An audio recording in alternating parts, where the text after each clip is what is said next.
భద్రాద్రి కొత్తగూడెం జిల్లాలో యూరియా కోసం రైతులు ఘర్షణ పడ్డారు. జూలూరుపాడు సొసైటీ కార్యాలయం వద్ద యూరియా కోసం రైతుల మధ్య తోపులాట చోటు చేసుకుంది. యూరియా కోసం క్యూ లైన్లలో నిల్చున్న రైతులకు సొసైటీ అధికారులు టోకెన్లు జారీ చేస్తున్నారు. లైన్లో నిల్చునే విషయంలో రైతుల మధ్య వివాదం తలెత్తింది. స్టాక్ కూడా తక్కువగా ఉండటంతో యూరియా దొరకదేమో అనే భయంతో రైతులు ఒకరినొకరు తోసుకోవడంతో ఉద్రిక్తత చోటు చేసుకుంది. పోలీసులు రైతులకు సర్ది చెప్పి లైన్లో ఉంచారు.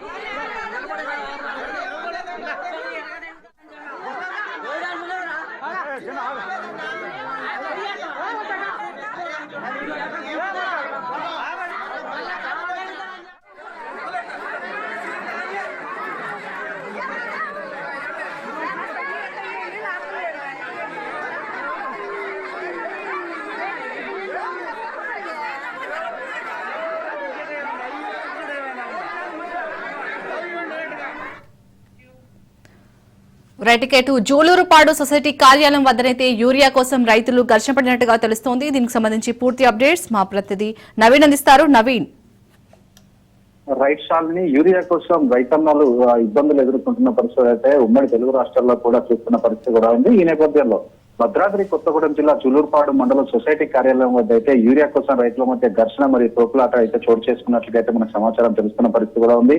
అయితే దీనికి గల కారణాలు ఏదైతే యూరియాని పొందేందుకు రైతులు ఉదయం 4 గంటలకే లైన్ లో నించొని రైతులు అంటే నించున్నటువంటి రైతులకు ఈ యొక్క సొసైటీ అధికారులు టోకెన్లు జారీ చేసే విషయాలనే ఘర్షణ తలెత్తినట్లుగా కూడా మనకు తెలుస్తుంది. అయితే వీళ్ళు టోకెన్లు జారీ చేసే సమయంలో రైతుల మధ్య ఈ యొక్క విభేదాలు తలెత్తినట్లుగా దీంతో అక్కడ ఉన్నటువంటి రైతుల మధ్య ఘర్షణ వాతావరణం అయితే నెలకొన్నట్లుగా కూడా చూడొచ్చు. అయితే దీనికి సంబంధించి కావాలనే కొందరు ముందుగానే టోకెన్లు తీసుకొని గంటలు ఉన్నా కూడా అంటే కొంతమందికి ఒక యూరియా బస్తాలు ఇచ్చారంటూ కూడా వీరు వాపుతున్న పరిస్థితి కూడా ఉంది. అయితే అక్కడ స్టాక్ కొద్దిగా ఉంది అంటూ కూడా కొంచెం సమాచారం బయటికి రావడంతో రైతులకు అందుతుందా లేదా అనే ఆందోళన ఈ యొక్క ఉద్రిక్తత అయితే చోటు చేసుకున్నట్లుగా మనం చూడొచ్చు. అయితే ఈ విషయం తెలుసుకున్నటువంటి జూలూరుపాడు పోలీసులు అక్కడికి చేరుకొని విషయం అంటే దీన్ని సర్దుమణిగి అక్కడ వారందరినీ కూడా ఒక లైన్ లో పెట్టినట్టుగా కూడా చూడొచ్చు. అదేవిధంగా మనం చూసుకుంటే భద్రాద్రి కొత్తగూడెం జిల్లాలోనే ఇటు ఇల్లందు కావచ్చు, లేకపోతే అశ్వారావుపేట అనేక ప్రాంతాలలో కూడా ఈ యొక్క యూరియా కోసం రైతులు ఈ విధమైనటువంటి ఘర్షణ వాతావరణం కావచ్చు, లేకపోతే వారి ఇబ్బందులు ఎదుర్కొంటున్న పరిస్థితి కూడా ఉంది. అయితే దీనికి సంబంధించి ఇక్కడ ఉన్నటువంటి నాయకులు కావచ్చు, అధికారులు కావచ్చు,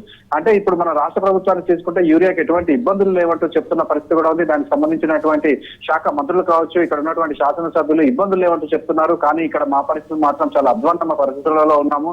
కానీ యూరియా మాత్రం త్వరగా ఈ యొక్క సమస్యను తీర్చాలంటూ కూడా రైతాంగాలందరూ కూడా వేడుకుంటున్న పరిస్థితి ఇక్కడ నెలకొని ఉన్నట్లుగా కూడా చూడొచ్చు.